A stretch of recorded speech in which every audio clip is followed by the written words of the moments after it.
Place maintenant à la chronique médicale. Elle est présentée par le professeur Robert Cohen.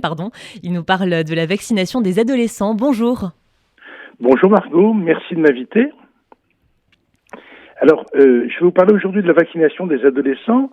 Il a été bien clair pour tous que les enfants et les adolescents n'ont pas fait partie des priorités de la vaccination. En effet, c'était complètement justifié, ils font des formes moins graves de la maladie, sont plus rarement hospitalisés, et puis en plus, probablement, ils sont moins souvent infectés, ça on le savait, probablement moins contagieux. Donc tout ça justifiait qu'ils ne rentrent pas dans les programmes de vaccination. Maintenant que la vaccination de l'adulte a bien avancé, voire a atteint ses limites dans certains pays comme Israël, il est temps de reparler de la vaccination des adolescents, pas encore des enfants. Pourquoi ? Parce que déjà, il y a eu une étude clinique, mais il y en a même deux pour être précisément, une de Pfizer et l'autre de Moderna, qui montre que les vaccins ARN sont très efficaces chez l'enfant et suscitent beaucoup d'anticorps et avec un niveau de tolérance sur quelques milliers de patients qui est excellent. La deuxième, c'est que le bénéfice collectif est évident. On arrivera mieux à freiner le virus si on a 80% de la population vaccinée au lieu d'en avoir 60%.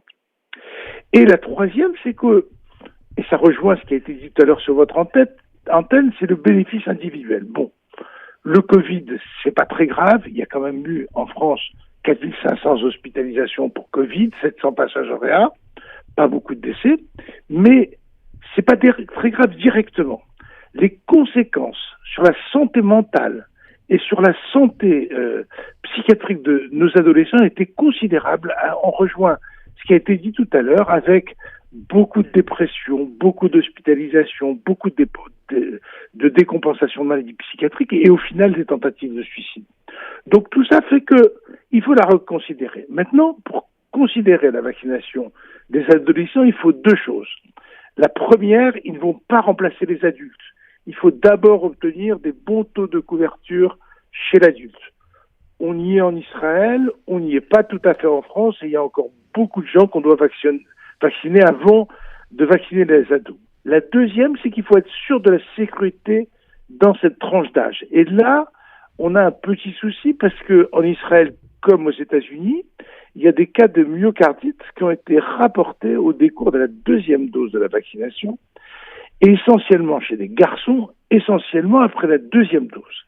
Et là, on a besoin de plus apprécier ce risque avant d'évaluer correctement le rapport bénéfice-risque. Donc, oui, il faut vacciner les adolescents. Peut-être pas se précipiter pour les vacciner, sauf parce qu'on y est obligé. Par exemple, si on veut changer de pays, beaucoup de pays vont demander la vaccination, d'accord ? Ou parce qu'ils ont une maladie. Pour le reste, il faudra attendre les semaines et mois à venir pour bien préciser l'importance de ce risque qui n'apparaît pas énorme, mais qu'il faut prendre en compte.